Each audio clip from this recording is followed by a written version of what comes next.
inviting me here today. Penn has always felt like home, but specifically my crew. I remember my first day on campus, I actually went to Dana's office to cry because I didn't understand some things. So like, Dana, what's going on? So from day one, I knew that I can turn to my crew, and 4 years later, they're still here for me. So thank you, Brian, Michelle, and Ivy. It's an honor to be here to personally congratulate each of you on your achievement. No matter how you personally judge how you spent your time here, you've made it to the end. You've earned your seat as a graduate of the Penn class of 2017. And I'm so happy for you. And clearly you're all leaders because you've inspired each other to be Black excellence. Hearing your cheers, your tears for your classmates, that is what's special, and please take that with you in your next moments. But I'm also really excited to be here today because I graduated 4 years ago today. I spent the same amount of time in the real world as you have here, and today I also graduate from my senior year of life, and it feels pretty good. But if we could rewind 4 years ago in a couple weeks, around finals time, I was in the visual studies lab around 2 a.m. Yeah, eating Twizzlers for dinner or a snack, who's to say. I'm working my 2 final projects. I'm working on a short narrative that was a fun disaster because none of the sound recorded, and a final pitch for my Wharton entrepreneurship class. I'm sort of conducting myself like a mad scientist, switching between all these computers and eating Twizzlers every time I'm getting nervous, and starting and stopping, and sort of just getting myself into a tizzy. Something tells me to stop and pause. So I ask my friends who are in the lab to give me feedback on my pitch. I pull myself together, and I deliver the pitch to them. They like it, they say it's great. But apparently that was the wrong thing to say because instantly I felt dizzy and my insides were on fire. And if I wasn't crying on the outside, I was crying snotty tears on the inside. Something inside me just collapsed. But why? I was eating Twizzlers, making a movie, and exploring a business idea. Doesn't that seem like a really cool way to end college? Candy, filmmaking, pursuing a passion. The boiling heat inside me was all the pressure of expectation I put on myself to achieve at Penn. I was the first person from my public high school in the suburbs of Chicago to get into an Ivy League in at least a decade. And I wasn't even the smartest one in my class, so I was very nervous about coming here. And once I made it here, it seemed like most people already had connections for internships, so I exerted myself to find every resource to build a network. I also never had a consistent vision for what I wanted after college, and was paranoid that all the work that I did wouldn't be enough to have a quote-unquote impressive post-Penn career. Despite my doubts, I was actually in pretty good shape by my senior year. I was on the executive board of SPEC, held most positions in my sorority, AKG. I loved my job as a peer speaking advisor, enjoyed planning social and community events for Friars and Onyx. I even performed in my first Penn Relay Step show and acted in my first 4A play. Academically, I was sitting comfortably at a good GPA. So let's get back to why I was freaking out in the computer lab. I was at a crossroads of how I wanted to finish my Penn career. I could coast to the end, Usain Bolt style, and wave, knowing I was already going to win, or can push myself one last time and attempt to graduate magna cum laude, a goal that I made at the beginning of the semester. I was afraid and tired in the computer lab because I could feel how close I was to the finish line and panicked that all the extra pressure was for nothing. And more so, why would I put myself in that position in the first place? Finishing Penn with all the extracurricular commitments was hard enough. Why did I think I could do it, and why did I want to? I knew no one really cared if I graduated with distinction. I didn't really care about the distinction. I cared about believing that I could make something seemingly impossible happen. When I got into Penn, I still doubted my abilities, but if I reached one last time and grasped a goal, I promised myself that I'd figure out how to be proud of myself.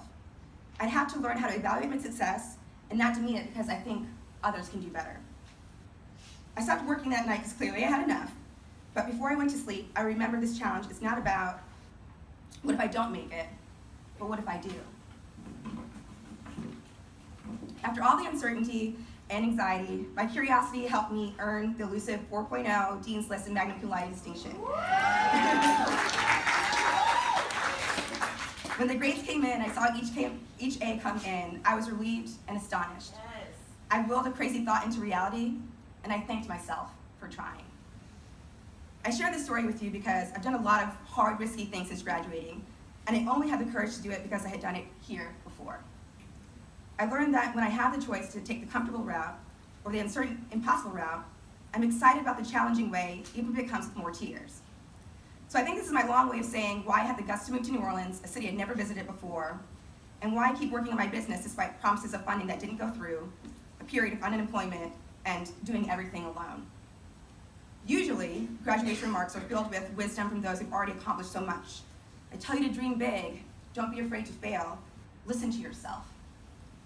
They're preparing you to become your future self. But I remember when I was in your seat, everything I tried to envision beyond commencement was blurry.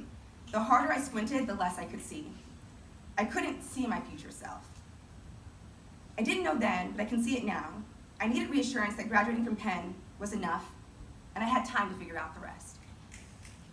So I thought I'd propose to you, graduates, that you give yourself advice on how to proceed after this weekend. Like me, you like challenges too. You didn't have to come to Penn, so why did you? You didn't have to graduate. It's real. You didn't have to graduate, but why did you? How did you get here in these seats today? What challenges did you overcome? What joys did you find along the way? How did you find them? How you answer these questions is important. The answers are the key to success that only you can give yourself, because no one else knows them. No one else could have told me, Cherie, you're afraid of the hard things, but are excited to do them anyway. What you find as you reflect on your time here will train you for the next set of hard moments, prologue challenges that you will have. You'll know how to meet the next exciting or anxious moment. You'll either have done it successfully before or learn how to try again. And for the challenges you can't see coming or don't know you're in the middle of, you can invent new tools like you did here. During the rest of your graduation ceremonies, you'll continue to hear speakers give their hindsight 2020 view of their journey to success thus far. But remember, the fact that you're sitting here today means you also have 2020 vision from the point of view of success. What's your story? Write it down. Own it. Everything you've done to this point is enough. Graduating with or without the perfect job, fulfilling leadership experience or wishing you could have done more, or whatever else that would have been nice to have. Whether you believe it or not, your life doesn't end here. You have a lot more time. You completed a hard journey that was meant to challenge you. Now is your time to learn about yourself and be confident in who you are today so you're prepared to take on tomorrow, your future self. Thank you.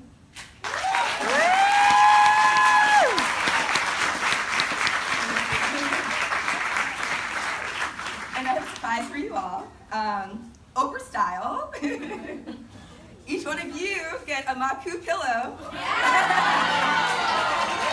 That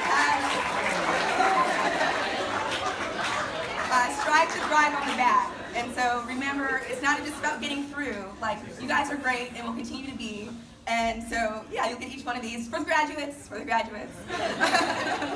And I will encourage you, if anyone wants to talk about home stuff, about moving to your spot or anything, please reach out to me at solace.space on social media or my website. And congrats to you all. Thank you.